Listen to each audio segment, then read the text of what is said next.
Hi guys! Welcome back to my channel. Ito po si Chika Jing, nagbabalik. Ngayon po ang ating topic tungkol sa pagiging ina. Paano nga ba maging ina mga kachika? Paano nga ba natin nasusolusyonan ng mga problema natin na tayo lang mag-isa na nagpapalaki sa ating mga anak? Yung mga single parents dyan, salute sa inyo. Salute sa mga mami na talaga naman tumayo na siya ang tatay, siya ang nanay. Pero guys, bago natin pag-usapan yung topic na ito, meron akong tatlong artista na nagustuhan ko yung kanilang mga opinion o kanilang mga kung paano nila pinalaki yung kanilang mga anak. So, una na rito si Marian Rivera. Ang sinabi niya na nagustuhan ko you have to take care of yourself the way you take care of your kids. So, siyempre, lahat na ng bagay dala nun. Kumbaga, kailangan mong maging healthy para sa mga anak mo. At kailangan mo ring, siyempre, maging maayos, maging malinis. Kasi ang ating mga anak, kung ano tayo, nakikita nila. At naa-adapt nila yon. Hindi man sinasadya, pero talagang naa-adapt ng mga bata kung ano yung nakikita nila sa loob ng bahay. So, yun ang nagustuhan ko sa sinabi ni Marian Rivera. Pero, meron siyang sinabi na isa na sabi niya na ang mga bata walang responsibilidad sa magulang, pero tayong mga magulang, ang responsibilidad natin palakihin ng maayos at matino ang ating mga anak. Tama naman yon mga guys. Pero mga kachika, sa akin, may responsibilidad din ang mga bata, ang ating mga anak. Kung paano nila tayo sundin at saka irespeto, yun ang pinakamalaking responsibilidad nila. Kasi vice versa lang yan, guys. So, at mga kachika, pagdating ng panahon, yung mga anak natin, sila naman ang magkakaroon ng malaking responsibilidad also sa kanilang mga anak. So, kaya sabi ko lang, vice versa lang yan. Pero, habang bata sila, kailangan matuto silang rumispeto sa atin. At yun ang pinakamalaking responsibilidad nila na ginagampanan sa atin mga magulang. So guys, yun lang ang dinagdag ko kay ating magandang Marian Rivera. Shout out po kay Marian. So, susunod naman po guys si Miss Janice de Belen. Si Miss JD. JD is Janice de Belen. JDB actually. During that time, sabi niya, it was difficult. Kahit naman kanino mangyari ito, talagang napakahirap naman. Imaginein mo, 4 na anak ang pinalaki niya. Guys, please correct me if I'm wrong, kung 5 ba o 4 ang anak ni Miss JD. Pero yun ang binanggit niya, ang talagang kasama niya sa panahon noon, prayers at lakas ng loob. Yun lang talaga ang nagbigay ng talagang motivation kay Miss JD, pati ang kanyang mga anak, kung paano niya palakihin ng tama at nasa right direction. Nagsampa rin siya siyempre, ng child support case sa mga tatay ng kanyang mga anak, pero hindi madali. Alam mo yung ibang mga tatay, akala nila pag nagbigay sila ng child support na pupunta yun sa bulsa ng nanay. Mapupunta talaga sa bulsa yun ng nanay, pero ludusutin yun. Pero pag-usapan natin yan mamaya mga kachika. So, wala lang ako masabi, talagang salute lang ako kay Miss JDB. Pinagtuunan niya talaga ng pansin, palakihin ng kanyang mga anak, ang responsibilities niya talaga. At saka, nasabi niya sa sarili niya na ayaw niya nang magkaroon ng karelasyon na talaga namang ikakasal pa sila, hindi na, kasi naranasan niya na ngayon. Tama naman talaga. She needs to live her life to the fullest na talaga namang i-enjoy niya. Kapalit noon na pinalaki niya ng maayos yung kanyang mga anak. Dapat lang talaga, she deserves that. So, susunod naman si Miss Dina Bonavi. Grabe naman din si Miss Dina Bonavi, no? Natatawa ko dun sa kwento niya kay Miss Karen Davila. Panoorin nyo, mga kachika. Sabi niya doon, si Danica, pinaluhod niya sa munggo. At bukod pa doon, nilagyan niya ng tabasco sa bibig kasi kung makasagot-sagot na.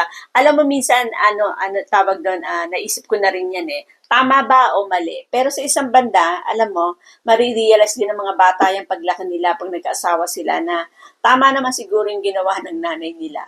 Pero guys, pag-uusapan natin yan mamaya. Pero I salute Miss Dina Bonavi. Napakagaling niya talagang bukod sa napakagaling na artista, mahusay talaga siyang magpalaki ng mga bata. Nakita niyo naman si Oyo Boy at saka si Miss Danica Soto. Lumaki silang very decent people talaga. So guys, yun ang aking mga opinion o yun ang mga nakita ko o napanood ko at nabasa ko sa tatlong magagaling na magulang na nagpalaki ng kanilang mga anak. So, salute ako sa kanila. Miss Dina Bonavi, Miss JDB, Janice de Belen, and Miss Marian Rivera, salute na salute ako sa inyo. So guys, ngayon, ito na talaga yung ating topic. Paano nga ba maging ina? Kayo guys, alam ko marami sa inyo na nahihirapan magpalaki o nahihirapan magpalaki ng mga anak, lalo na sa generation ngayon, sa mga Gen Zs na atin naman talaga namang hindi natin sila maintindihan kasi nung mga time natin napakasimple lang, hindi naman napakasimple, basta simple yung buhay natin na ang mga bata ay talaga namang sunod na sunod sa mga magulang, 'di ba? Pero paano nga ba magpalaki ng mabuting anak? Mahirap, 'di ba? Ako, siyempre, tatlo yung anak ko. May katuwang ako. Hindi naman ako nag-isang magpalaki. Pero nung sa unang yung panganay ko, andyan siya yung tatay pero parang wala. Alam niyo yung guys. Meron ba kayong ganun na asawa? Meron ba kayong ganun na tatay na andyan ang tatay, nagtatrabaho, pero parang wala siya. Alam mo yung uuwi lang siya, kakain, tutulog, manonood ng TV, pero hindi mo siya makatuwang sa pagpapalaki o pagdidisiplina ng mga anak nyo. Meron ba kayong ganun mga asawa? Pero meron naman mga tatay na hands-on talaga sila.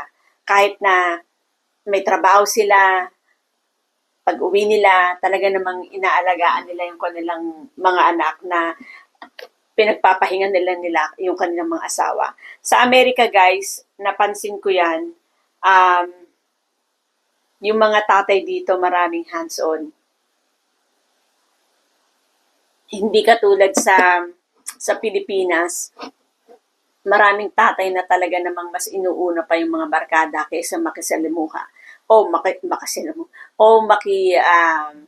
makibanding sa kanilang mga anak. Alam mo yung dumating na yung punto na teenager na yung anak mo, doon ako na medyo nahirapan. Siyempre, pagka mga, let's say, anong edad nila, mga 10, pero okay pa yan eh, no? Pagdating ng talagang teenager na, marami, nagkakaroon na sila ng mga barkada, mga kachika. Yun na ang hindi natin, mahirap na kontrolin. Ang hirap nilang kausapin. Siyempre, iba-iba na yung kanilang surrounding na yung kanilang mga nakikilalang mga kaibigan, iba-iba na at naiimpluwensyahan sila nito. So, paano nga ba natin sila kakausapin, mga kachika? Paano nga ba natin sila paliwanagan na ganito, pero may mga ibang bata kahit anong paliwanag mo, hindi sumusunod at hindi nakikinig. Alam mo mga kachika, marirealize ng mga batang yan, pag sila'y nag-asawa na, doon nila marirealize na tama pala si mami, lahat ng sinabi ni mami tama.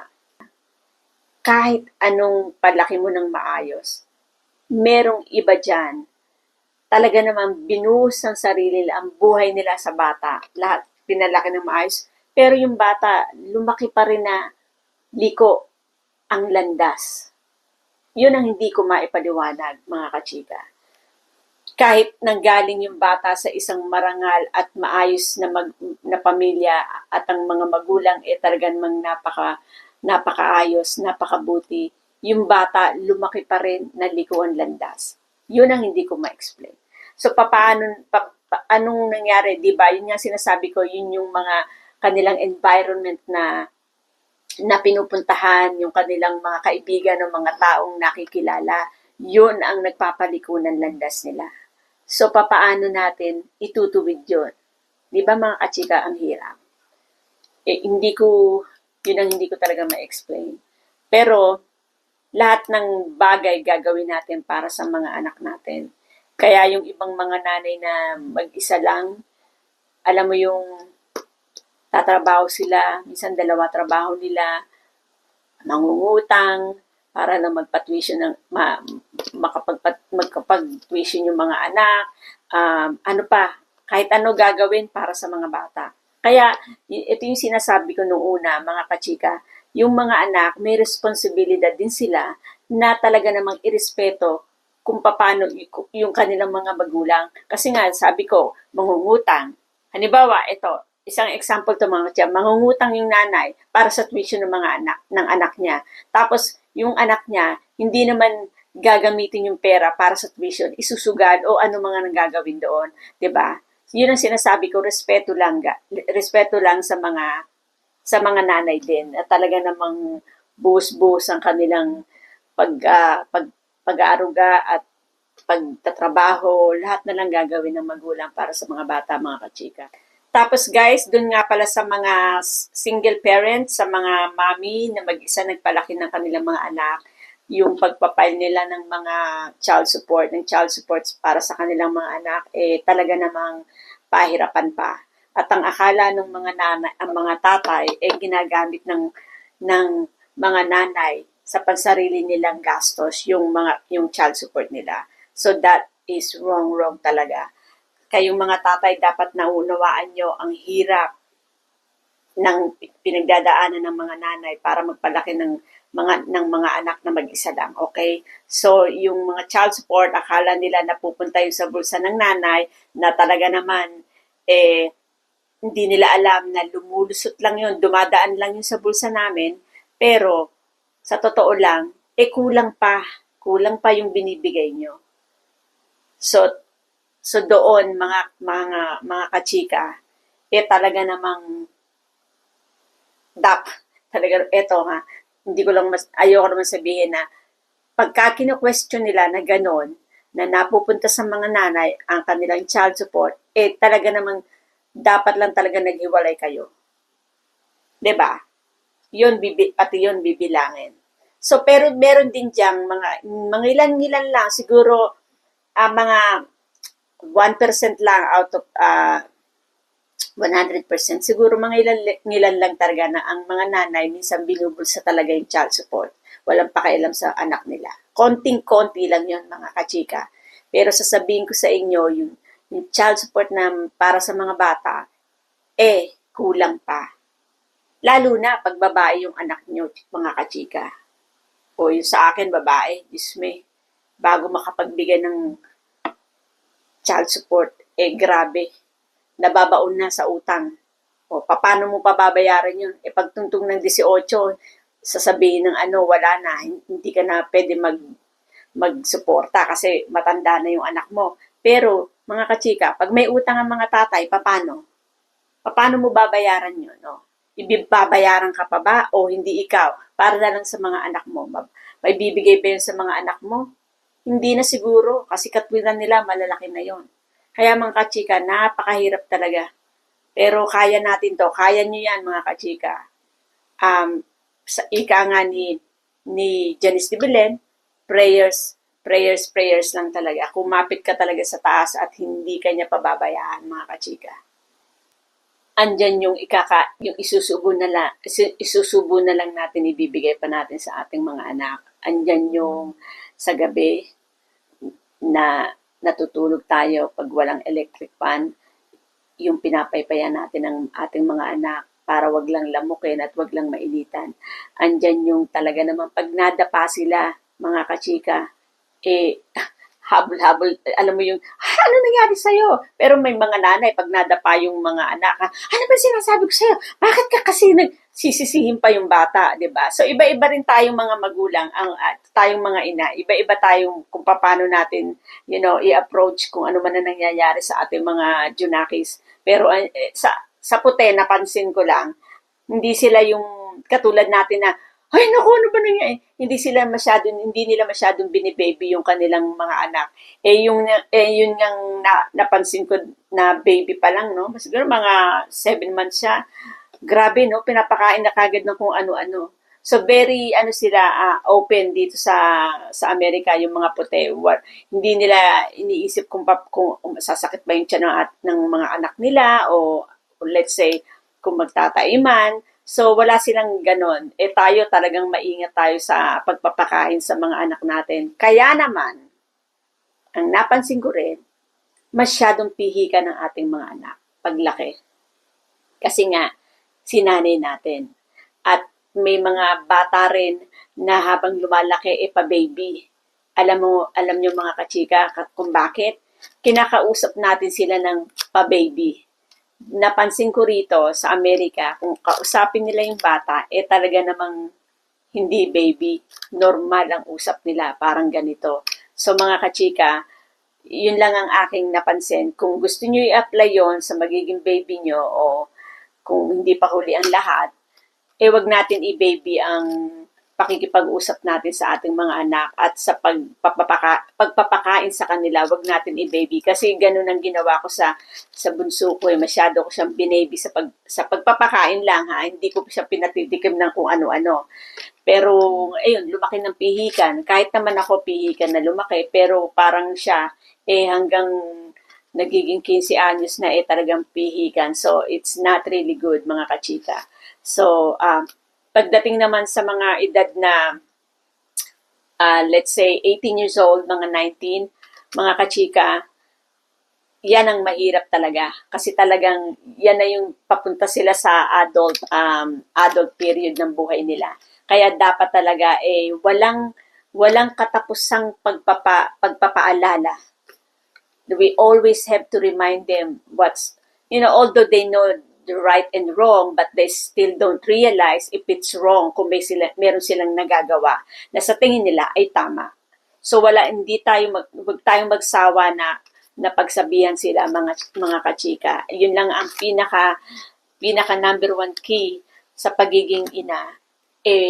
Pasensya at wag magsasawang pagsabihan ng mga bata. Kasi alam mo yan, sasabihin mo, paulit sabihin sa akin, sabi ng mga anak ko, paulit-ulit ka naman ganun ganito, wala kang sinabi. Lagi mo sinasabi yung kabataan nyo, kasi naman, kung hindi ko paulit-ulitin, hindi mo maaalala. Tinan mo ngayon, naaalala mo na paulit-ulit ko sinasabi. So, pagka ganun guys, pumapasok sa isip nila yon hanggang sa umalis sila sa bahay mo, hanggang sa kung saan man silang mapunta, hindi nila makakalimutan kung paano natin paulit-ulitin na pagsabihan sila. Diba, mga kachika? Kaya sa mga nanay na nagpalaki ng kanilang mga anak na talaga namang grabe ang pinagdaanan, mga kachika, mga kananay, saludo ako sa inyo, alam niyo yon. Wala nang sasaludo pa, kundi tayong mga nanay. Saluduhan natin ang isa't isa dahil na-achieve natin na palaki ng ating mga anak, lalo na pag nakita natin silang grabe, naging doktor, naging nurse, di ba? Yun talaga ang very big achievement ng mga nanay. So mga kachika, yun lang po. Kung meron po kayong idadagdag, please comment down below and please don't forget to hit like, and i-share din po natin ito mga kachika. And don't forget to subscribe. Kung nasampu man kayo sa buong mundo, sa buong sulok ng mundo, magandang gabi, magandang tanghali, magandang umaga, at magandang araw sa inyo mga kachika. Sana po ay nagustuhan niyo po ang topic natin ngayon and maraming salamat po. Ito po si Chika G.